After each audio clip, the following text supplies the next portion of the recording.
Hi, Professor Molly Wellen here, and I'm here to present to you my capstone project for Liberty Airlines. So let's go ahead and take a look at our flight plan information which you provided for us. So this is Liberty Airlines Flight 1972. We will be departing from Lynchburg, Virginia en route to Little Rock. We do have an alternate for this flight of Baton Rouge. The flight time today is going to be 1 hour and 30 minutes. Estimated time of arrival at our alternate would be 1800 or departing at 1600 from Lynchburg.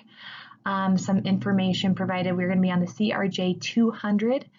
The inoperative equipment today, we have the flight director as well as our autopilot is out of service.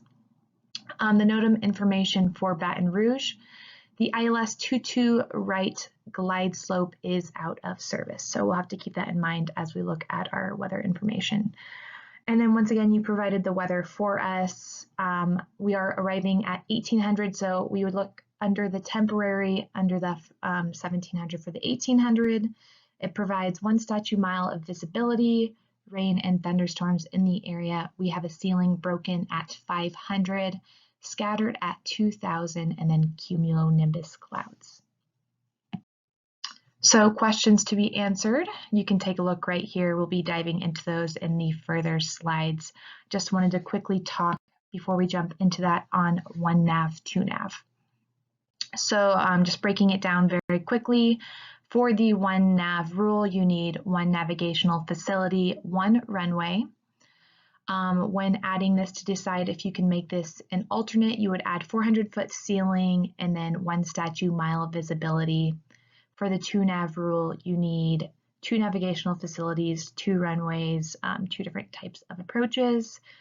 For this one, you would add a 200-foot ceiling, and then you would add half a statute mile of visibility. And then when going with the nav 2, we want to choose the higher of the options for legality and safety. And then of the 1nav, 2nav, you might think that the 2nav is going to always be the lower minimums, but that is not always the case, as you may see ahead. So let's go ahead and look at question number 1 here. What is the forecast weather for Baton Rouge, our alternate airport, at our estimated time of arrival? So once again, our estimated time of arrival is going to be 1800 as the weather, which I have listed right here. You can see it's 1 statute mile of visibility. It's broken at 500. So yes, we will need an alternate of for this flight. Question number 2. What are the lowest legal 1nav alternate weather minimums for Baton Rouge? So if you can take a look at the chart here, we'd be using the ILS or localizer for runway 13. The CRJ 200 is in the category D section, so it'd be in the top left corner here. You would see it would be typically a 200-foot ceiling with half a statute mile of visibility. But once again, for the 1nav rule, we would be adding 400-foot ceiling to that, as well as 1 statute mile to give us our answer of 600 feet ceiling and 1.5 statute miles visibility. So once again, you just want to remember it's broken at 500. So would we actually be able to fly this? No. Question number 3. What are the lowest legal 2nav alternate weather minimums for Baton Rouge? So for this one, we would want to use localizer runway 22 right, which gives us a 610-foot ceiling with 1 1/4 statute mile visibility. This would be the higher of the 2 options because the ILS for runway 13 with adding that 200 feet would give us a ceiling of just 400 and 1 statute mile visibility. So that is why we have the 22 right for this option. Question number 4. Is it legal to use Baton Rouge as an alternate airport for this flight?